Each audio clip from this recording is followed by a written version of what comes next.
Welcome back to our discussion about Turiya, Fanaa, and Satchidananda. Episode 2. Fanaa and the Dissolution of the Ego in Consciousism. Fanaa, the fire that burns the self. In the mystic tradition of Sufism, there is a word, Fanaa. It means annihilation, but not destruction. It is the dissolution of the false self, the ego, the constructed I that separates itself from the whole. This episode, we explore how Fanaa is not only a mystical death, but a scientific necessity in understanding consciousness. It marks the crumbling of identity as a boundary, and the revealing of a deeper substratum, what Consciousism describes as the true observer behind the illusion. So, what is an ego? An ego usually refers to a personal sense of self, the identity you associate with your name, roles, memories, opinions, and personality. It's how you distinguish yourself from others. Think of it as your inner narrator, the construct that says, I am this, or I want that. A tool that helps you navigate the world as a unique being. In psychology, especially Freud's model, the ego is the mediator between the id, instincts, and superego, morals. It's responsible for rational decision-making and balancing desires with reality. The ego, especially in spiritual or philosophical terms, refers to a larger concept, the illusion of a separate self. In traditions like Advaita Vedanta, it's the mistaken belief that we are separate from Brahman, the Absolute. In Buddhism, it's the root of suffering, clinging to a false identity. And, in Sufism, Fanaa, it's what must be dissolved to experience union with the divine. In this view, the ego is not just your personality, but the entire framework that believes in being a separate, independent self. It's a kind of mental software that filters experience into me versus world.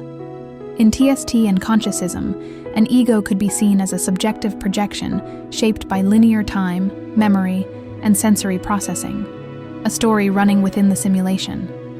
The ego is the illusion that this story is all there is, the mask hiding the true observer, which in my theory is timeless, non-local consciousness. Part 1. Ego as a construct of time and memory. In temporal subjection theory, time is not an external river. It is something processed, stitched together by the mind.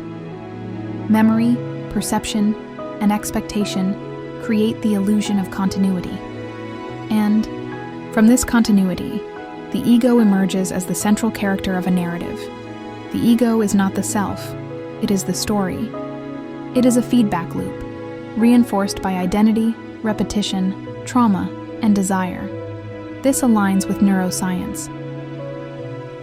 The default mode network, DMN, in the brain becomes active when the mind reflects on the self.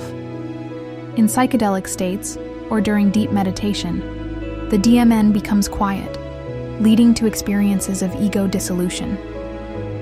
Studies show that during these states, subjects report a sense of oneness, timelessness, and presence, all of which mirror the mystical Fanaa experience.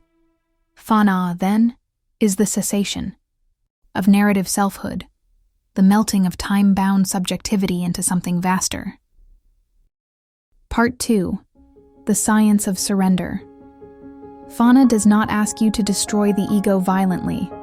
It asks for surrender, a gentle but radical letting go.